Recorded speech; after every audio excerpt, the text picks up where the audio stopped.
अस्सलाम वालेकुम दोस्तों। आज मैं आपको तुलसीदास जी की कहानी बताऊँगा। हाँ, वही तुलसीदास जी जिन्होंने रामायण की रचना की, कि वो कहाँ रहते थे और क्या खाते थे। उन्होंने अपने ग्रंथ में खुद कहा है, एक उनकी किताब है, उसका नाम भी बताऊँगा। उन्होंने अपने ग्रंथ में खुद कहा है कि मैं माँग के खाता था और मस्जिद में सोता था। और ये मैं आपको सबूत भी दूँगा। मैंने एक इतिहासकार है, उनकी ये बात सुनी तो मुझे यकीन नहीं हुआ, तो फिर मैंने गूगल सर्च किया।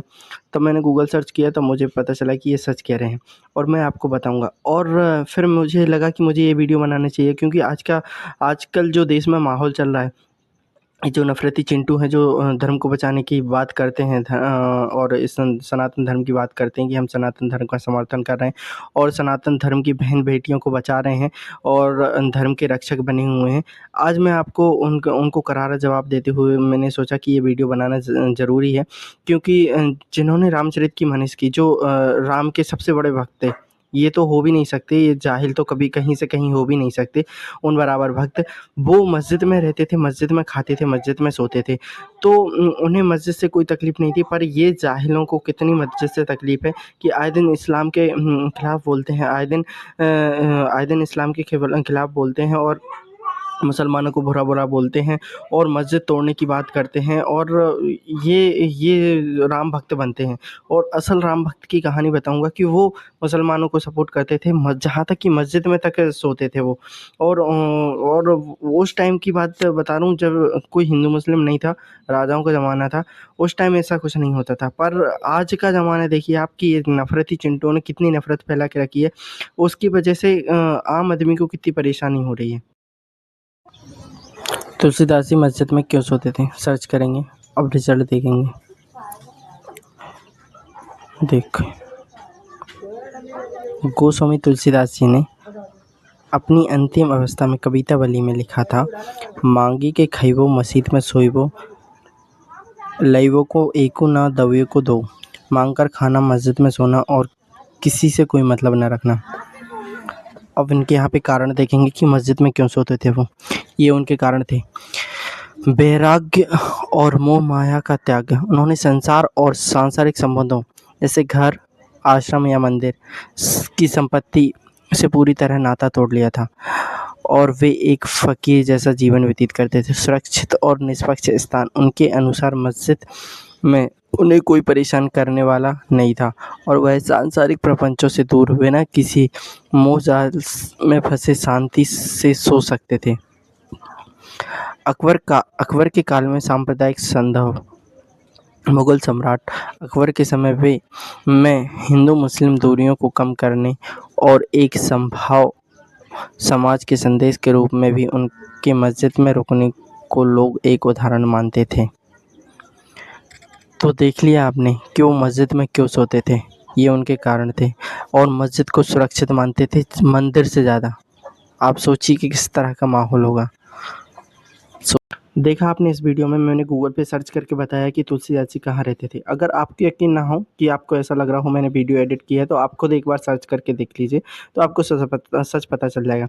मेरा ये वीडियो बनाने का मकसद सिर्फ़ इतना है कि आज के जो राम भक्त बनते हैं, बनावटी राम भक्त बनते हैं, जो इस्लाम को बुरा भला कह रहे हैं, मस्जिदों को तोड़वाने की बात कर रहे हैं, मुसलमानों को इस देश से निकलवाने की बात कर रहे हैं। मैं केवल उन जाहिलों को तक ये वीडियो पहुंचाना चाहता हूं कि एक राम भक्त वो थे जो मस्जिद में रह के रामचरितमानस की रचना की। मुसलमानों ने उनका सपोर्ट किया।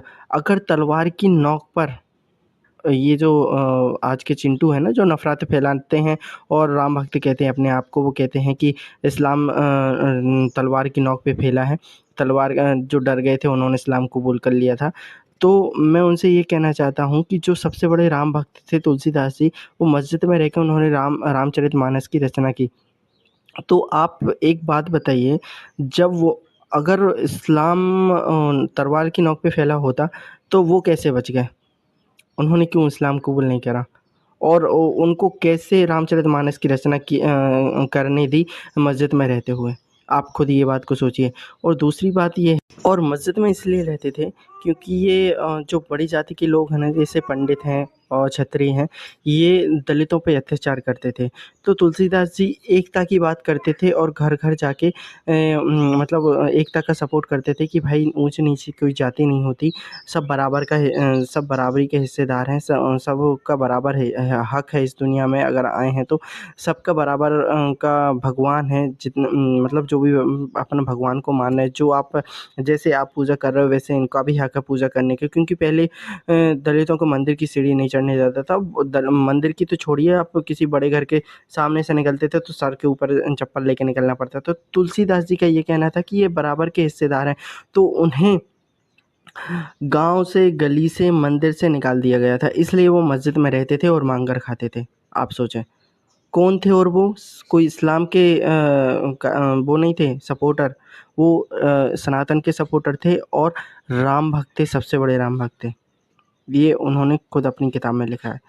तो मेरा कहना ये है आपसे कि आजकल की ये जो चिंटू हैं, ये राम भक्त नहीं हैं, ये केवल नफ़रती चिंटू हैं, केवल इस देश का, इस मुल्क का माहौल ख़राब करना चाहते हैं और माहौल ख़राब करके ये जो उन्हें 2-4 लोग सपोर्ट करते हैं, इससे उनका क्या घर चल रहा है।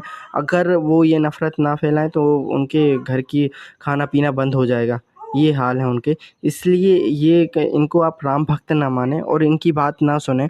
आप इतिहास पढ़ें और इतिहास में क्या था, वो मुसलमानों ने क्या वो कुर्बानी दी, मुसलमान कैसे थे, अब वो पढ़ें।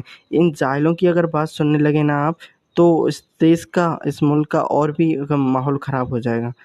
मेरा बस ये वीडियो बनाने का बस इतना ही मकसद रहता है कि जहाँ नफ़रत फैल रही है, उस नफ़रत के पीछे देखें कि नफ़रत किस बात से फैल रही है।